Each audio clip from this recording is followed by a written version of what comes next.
Published in over 1,400 hymnals, Holy, Holy, Holy is one of the most familiar tunes in Christian hymnody. The text was written by Reginald Haber, who was born in 1783 and died in 1826. Although he lived a relatively short life, passing at age 42, Haber fit a lot of living into it. Upon graduation from Oxford, Haber and his childhood friend John Thornton decided to embark on a grand tour of Europe. The year was 1804, and the initiation of the Napoleonic Wars made travel complicated. Rather than the more common passage through France and Italy, they traveled instead through Norway, Sweden, and Finland to reach Russia. After some time in St. Petersburg, they made their way to Moscow, which Haber described affectionately as an overgrown village. Their trip back home began with a journey south towards Crimea and the Black Sea, and they considered themselves fortunate to witness the Easter celebration at the Cossack capital. The soft, plaintive chant of the choir and their sudden change at the moment of daybreak to the full chorus of Christ is risen were altogether what a poet or painter would have studied with delight. Upon returning to England, Haber prepared for holy orders and was ordained as priest in May of 1807. In 1809, he married Amelia Shipley, the daughter of the Dean of St. Asaph, and eventually took the post of canon there in 1817. In 1822, he was contacted by a friend from Oxford who was serving as the head of the Indian Board of Control, offering him the position of Bishop of Calcutta. After much deliberation, Haber accepted and departed for India in 1823 with his wife Amelia and daughter Emily. His love of travel and experiencing other cultures served Haber well in this capacity. He was well liked by both the Anglican and native Indian communities, successfully mounting fundraising campaigns for long stagnant projects, and ordaining as deacon the first Indian to receive holy orders. In June of 1824, he set out on a tour of northern India, meeting with religious leaders of the area with mixed reactions of respect for their positions and disappointment at their resistance to conversion. He reached present-day Mumbai in April of 1825 and was met a couple of weeks later by Amelia and his now 3 daughters. After 4 months, he returned to Calcutta and submitted a series of reports to the Indian Board of Control, mostly criticizing the East India Company's stewardship of Indian territories and disrespectful attitude of the company toward the Indian people.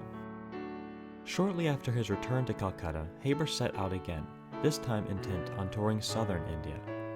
He preached an Easter service to more than 1,300 people in present-day Tanjavur, then moved on to Tiruchirappalli, where he confirmed 42 people. Returning home after that service, Haber took a cold bath, which, after the intense heat of the day, sent his body into shock, and he died. He was buried at St. John's Church, where he had preached the day before. Aside from his work as a priest and bishop, Haber's legacy persists in his more than 100 hymns. During Haber's life, Anglican authorities disapproved of hymns being sung in worship, preferring instead metrical psalms. Haber compiled a book of hymns in an attempt to win support for hymn singing, but it was not published until 1827 following his death. Best known of these hymns is Holy, Holy, Holy, written for Trinity Sunday. The opening lines are evocative, calling to mind the passage from Isaiah's vision, "And they were calling to one another, Holy, holy, holy is the Lord Almighty, the whole earth is full of His glory," as well as John's vision in Revelations. Each of the 4 living creatures had 6 wings and was covered with eyes all around, even under its wings.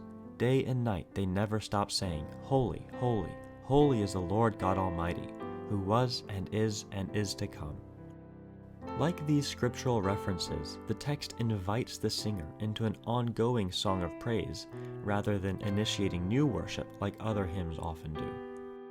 The hymn's enduring popularity is in no small part due to the tune by John Bacchus Dykes. Whereas hymn tunes by other composers of the 19th century have fallen out of use or been replaced by more contemporary versions, Dykes' tune persists. The tune for Holy, Holy, Holy is named Nicaea, referencing the ancient Greek city in modern-day Turkey that in some ways served as the birthplace of modern Christianity, hosting the first ecumenical council in the 4th century which led to the adoption of the Nicene Creed. The first and third phrases of the tune open with 3 notes ascending in thirds, symbolizing the Holy Trinity referenced in the hymn. The remainder of the tune is primarily stepwise with limited chromaticism, which contributes to its singable nature. Please enjoy Holy, Holy, Holy.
There is none